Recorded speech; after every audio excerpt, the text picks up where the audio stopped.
glad it's the morning time that I'm gonna do this video in the morning. I've had a little bit time to sleep on this. Now, I had a lot going on this past weekend. In Tournament on Rayburn, the Invitationals, had Super Bowl yesterday, and everything was great. And it's weird how like one little comment, it wasn't even a bad comment, it was just, I'll explain. Let me explain this. If y'all have ever been a part of social media, I don't really comment. I'll comment on my buddy's post or on my post, but I never comment on something like public, right? What I mean by public is like MLF's post. Like, I don't ever comment on MLF's post. Well, anyways, my buddy, good buddy of mine, Marshall Hughes, drops this giant 38-pound bag, right? I'm happy for him. Like, I talked to him that night, you know, I was happy for him. I was like, man, I was hoping he was gonna win this thing. That's what I was hoping for. So I was pulling for the guy, you know, all day long. I was checking to see how he was doing. Now, there was a video that put out, and I don't believe it was him. It could have been, I think it was MLF put the video out, and I don't even remember if it was him taking the big fish out of the boat or if it was him commenting. I can't remember. And I went on there just to watch the video, and I just kind of happened to look at the comments. Now, if it was me, I wouldn't have cared. But I was happy for my buddy, right? He catches this giant 38-pound bag that everyone gets to see, right? He brings these giant fish up to the scale, like takes pictures of it. I mean, it's awesome, right? Like, that's what people want to see. That's what I wanted to see. I wanted to see, it was awesome. I've caught a couple 30-pound bags. Like, it's cool when you get a picture like that. Like, it's a good day. Probably the biggest bag, I know him pretty well. Probably the biggest bag he's ever weighed in an individual tournament like that. And one of the comments on there goes right into this old, tired comment that, you know, eventually some of us get tired of listening to. Bring the fish in. Why can't we weigh them on the water? You know, we're hurting the fish. We're not respecting the fish, and this and that. And I'm like, all right, okay. So I'm gonna make this video once and for all.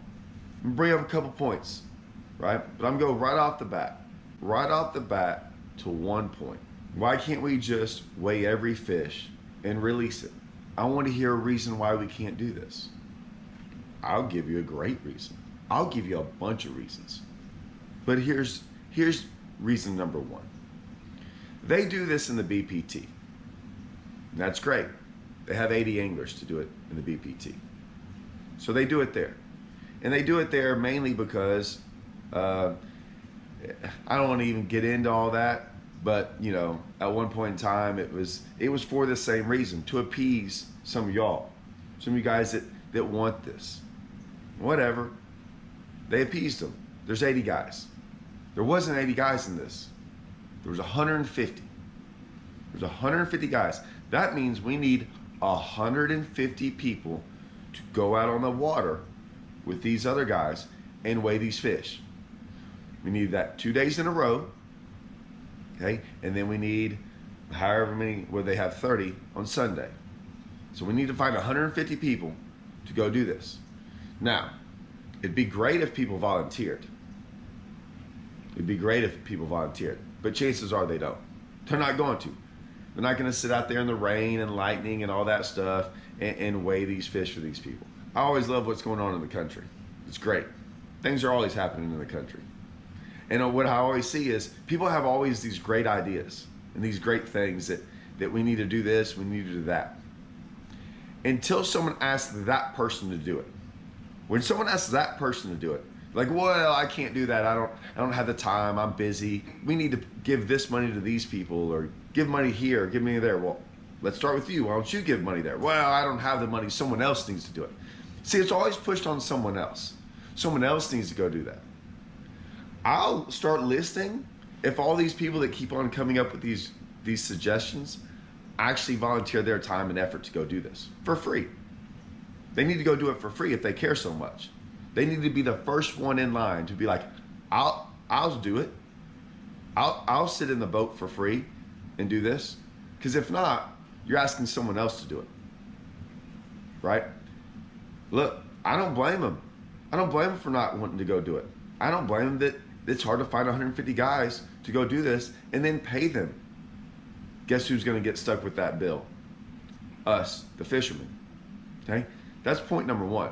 Now, that was in the invitationals. But we have to be true to ourselves, right? If we start with one, if we have the BPT doing it and the invitationals doing it, well, now we got to do it for the Toyotas as well, because if not, we're hypocritical, right? So now we got to figure out who's going to weigh all these fish in the Toyotas all across the country, right? All the Toyotas that we have.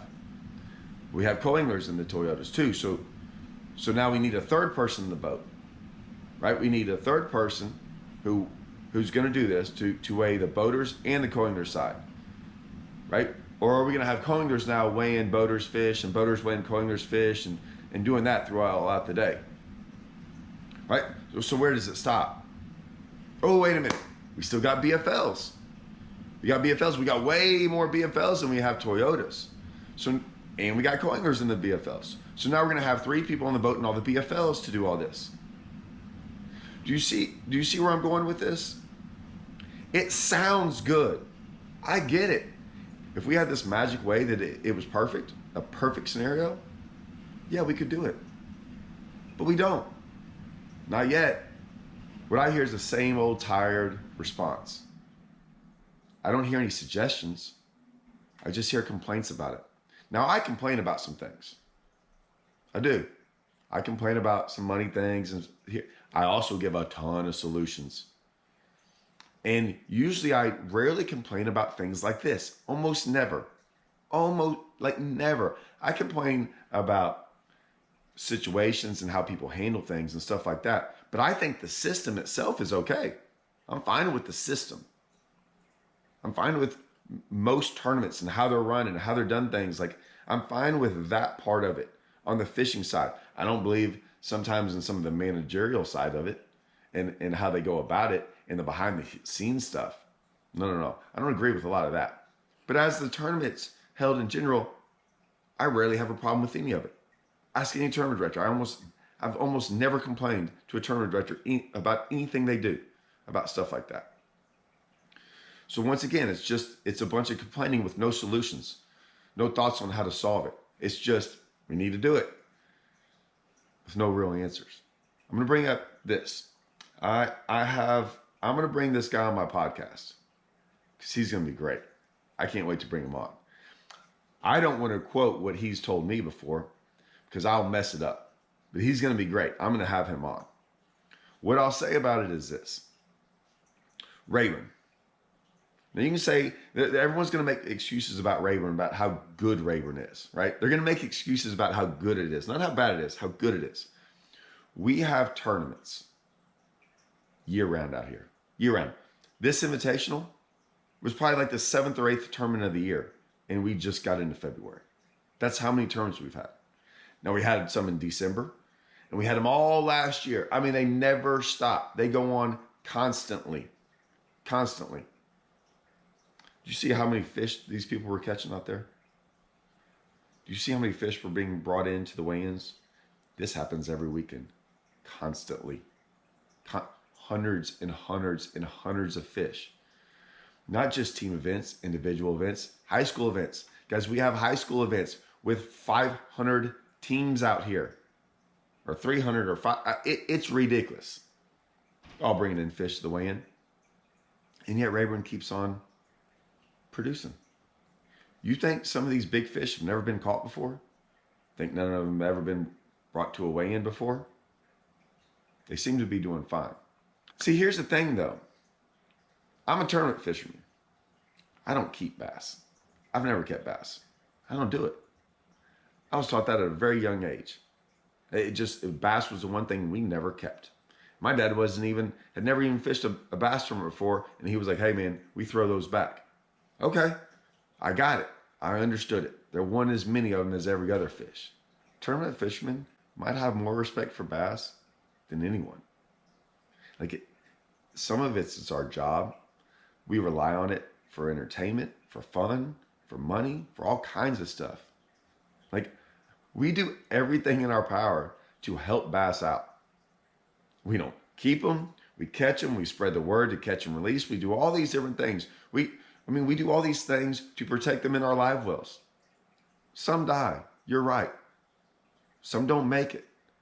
But in the end, we're doing so much for, like the comment said, we don't have any respect for them. Respect. We have maybe more respect than anyone out there. So I don't, I have a hard time listening to that. Like I said, is everything we do perfect in the bass fishing world and bass fishing tournaments?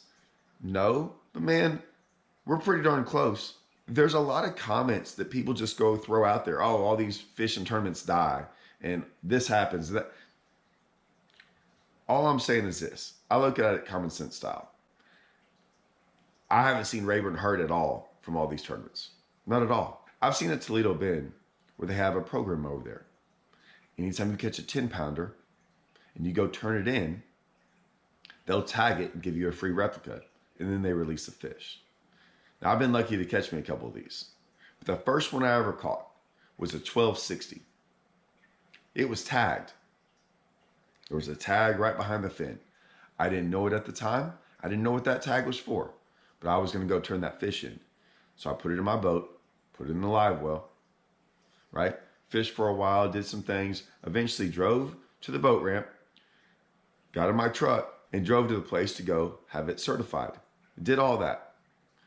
They messed with it, took care of it, all this stuff.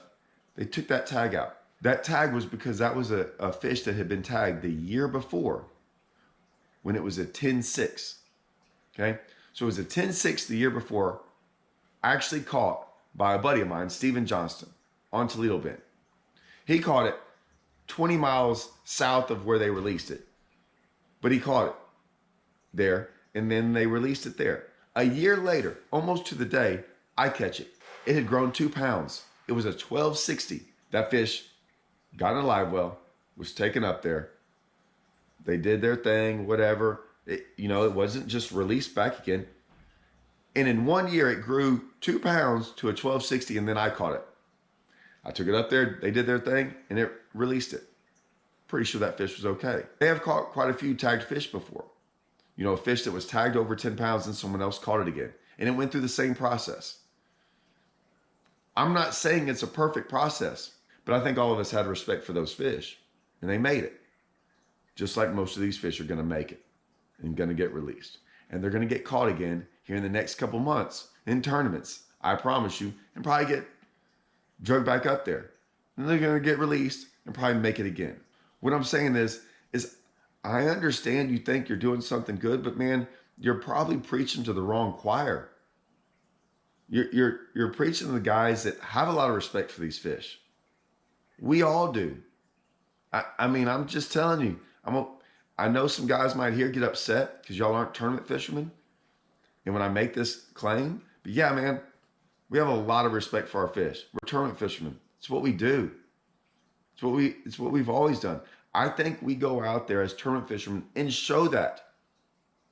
Above everything else, we show on TV, we show on the internet, we show all the things that we do about how we keep them alive and about how we weigh them in and how we release them. I think we maybe have done more to show that than anyone else in the country. Tournaments have shown that to people. So yeah, I think we've done a very good job. And I think we do respect our fish. And I do think that that is a tired, old, negative comment when some guy's just trying to weigh in a 38-pound bag. I don't know what to tell you guys. I think they're doing a good job. Sometimes it gets old listening to the same old comments. I get tired of comments where people just blatantly throw stuff out there with no solution, with no good options, with nothing. It's just, we should do this. Without going through the scenario of going, hey, what if we did it this way and have it done this way? Or that's what I try to do, is try to give solutions to something that I think might not be right. Not just go, hey, you're doing it wrong, and y'all people are wrong, and I don't like y'all, and you're stupid. And basically attack you just because you don't believe in what they're doing, but there's no real data behind it. There's no real anything behind it. It's just kind of you going off. I don't know. It's just not something I like. I get tired of it. And all I wanted to do was see my buddy freaking try to weigh in a big old bag and hear what he had to say. Anyways, does he care? Probably not. He just weighed in a 38-pound bag. Do I care? Not really, but I do get tired of it. So I'm gonna make this video. Told you I was gonna make the video. I even responded saying I'm gonna make the video. You wanted to know why? You did ask. I'll give you credit. You wanted to hear other people's thoughts? This is someone else's thoughts. Sometimes these things do sound good. I'll admit it. All I'm gonna say is this. If you got a great idea and you want someone to go do something about it and it requires a little bit of effort and a little bit of work, just make sure you're the first person to raise your hand and volunteer for all that work and effort. So I'm gonna say, when you want that, be the first one to volunteer. All right. See you guys.